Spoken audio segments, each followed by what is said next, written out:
বিসমিল্লাহির রহমানির রহিম। আসসালামু আলাইকুম। ঈদ মুবারক। আজ রমজানের এই রোজার শেষে এলো খুশির ঈদ। আজকে তুই বিলিয়ে দে না আসমানের এই তাগিদ। কবি কাজী নজরুল ইসলামের বক্তব্য যে আমাদের এই এক মাসের রমজান, এই সিয়ামের মাস, এই ত্যাগের মাস, এই আত্মসংযমের মাস, এই মাসে আমরা আমাদের নিজেকে বিলিয়ে দেবার জন্য তাগিদ দিয়েছেন। এই এক মাস আমরা আমাদের প্রতিবেশী, পাড়া প্রতিবেশী, বন্ধুবান্ধব সবার সাথে সুসম্পর্ক, আর বিশেষ করে আজকে এই রমজানের ঈদের দিনে আমি সবাইকে আহ্বান করব, আপনারা নিজ নিজ বাড়িতে গিয়ে স্বামী স্ত্রীর সাথে, স্ত্রী স্বামীর সাথে, বাপ মা ছেলে মেয়ের সাথে সুসম্পর্ক গড়ে তুলবেন। আর সেই সাথে পাড়া প্রতিবেশীর সাথেও সুসম্পর্ক গড়ে তুলবেন।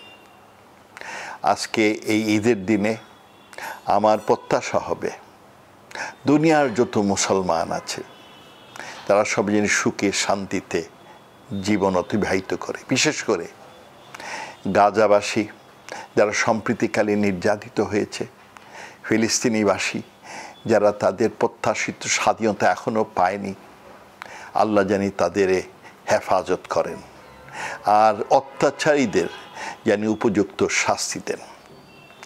আজকের এই ঈদের দিনে আমরা ঈদ উদযাপন করব, ঘরে ঘরে আনন্দ করব, এবং আমাদের আশেপাশে আত্মীয় স্বজন, বন্ধুবান্ধব, প্রতিবেশী সবাই জানি উদযাপন করতে পারে, সেই জন্য আমরা আমাদের হস্ত প্রসারিত করব।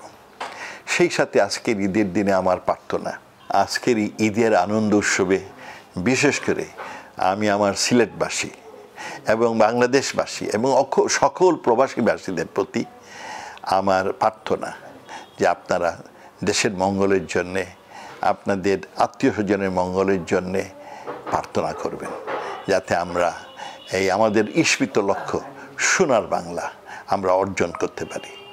আপনারা ভালো থাকেন, সুস্থ থাকেন এবং আপনাদের জীবন মহৎ হোক, এই বলে আমি শেষ করছি। ঈদ মোবারক।